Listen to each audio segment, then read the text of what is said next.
Hi, we're Dave and Sue Long, and we live in Monterrey, Mexico, and have lived outside the States for 32 years consecutively.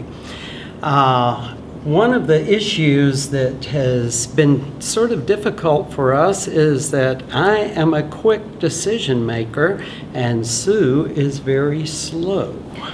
Well, we have been married for almost 40 years. But I can remember at the very beginning of our relationship when he was pursuing me, just courting me. And he saw me initially and thought, wow, I like this girl. I want to date her. Well, I was coming out of a relationship and I wasn't a bit interested in anything except a friendship. So that began the beginning of seeing that we were very different in how we approached things. I needed to process. I needed to go slowly in the decision. And we separated for 2 years, wrote letters. He wrote more often than I did, but he came back through after 2 years, and back in those days, we didn't have internet, we didn't have all the extra ways of communicating like Skype and all of that, but back in those days we did write some. He came through, I was in the Bahamas, he came through and on a moonlit beach proposed to me. And she turned me down. And through the years, one of the things we've had to come to grips with is that sometimes my fast decisions, I have to come back and redo them.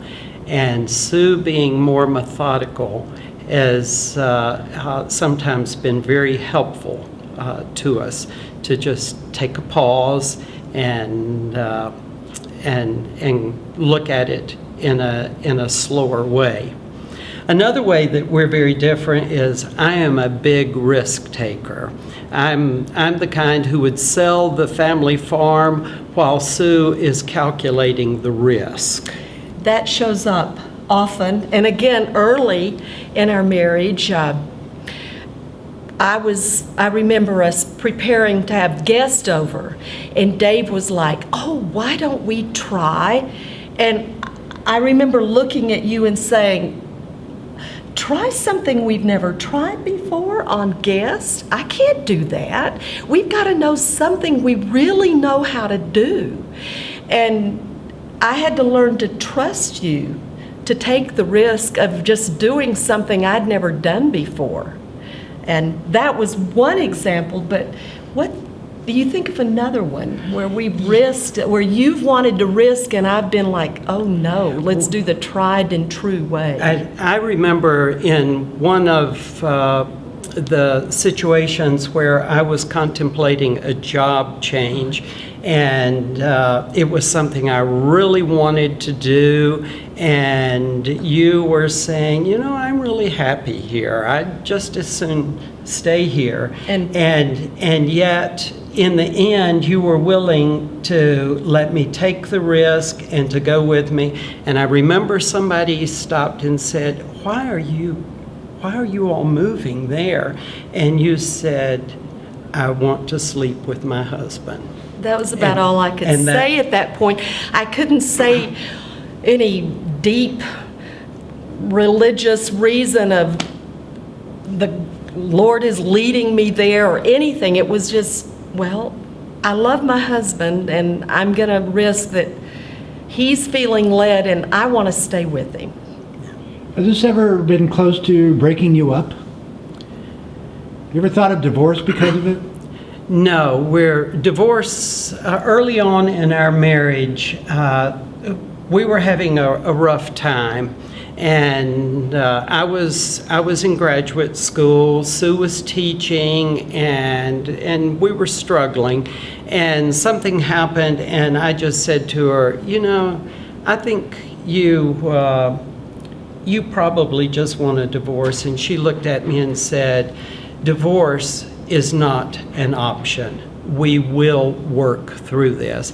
And that has been so helpful to me And especially as I counsel with people in my profession, to say, take divorce out of your vocabulary. There have been times, and at those times, as I look back on it, I wish we had been willing to get professional help. Because we are so different. Early in our relationship, there were big arguments, and I can even remember him saying, let's do this a little quieter, because I would be raising... We lived in a mobile home while I was in graduate school. And I can just... The neighbors could hear everything. And I was like, I can't be quiet. I need to yell right now. That was important for me to express myself, but finances were limited, and I just didn't feel like we could afford the counseling. And looking back at it after almost 40 years of marriage now, I do see that we would have benefited, we would have gotten past some rough spots if we'd been open to getting the help we needed. So what helped you resolve your differences and have a successful relationship? I think the thing was basic commitment. We're in this together. We are committed to one another, and we will work through these things. Like Sue said, it would have been helpful if we could have had somebody to help us work, but because we were so committed to one another, we were willing to talk it out. We would read things and with friends talk about things, and that has been helpful and is still helpful. Also, better marriages, or being a part of a group where we would get together with other couples and have a specific topic, and learning communication skills.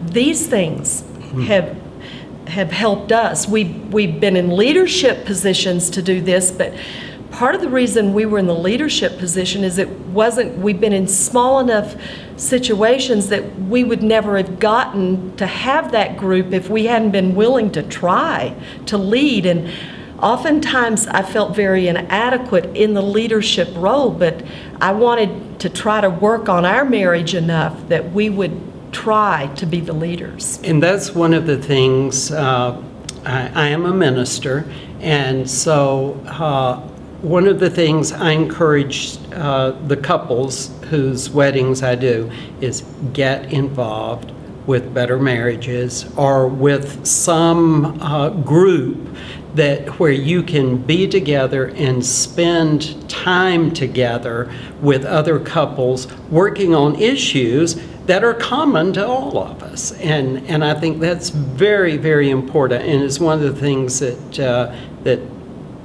we encourage in our church, in our community, and we've been involved in groups since 1977, so a long, long time.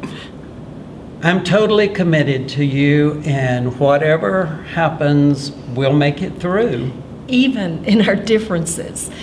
Another difference that has come up even in the last 24 hours was the difference of you're liking to talk so much that I couldn't get a word in edgewise, and it was like, I have a need too. We're different, but even in those differences, I love you. And I love you.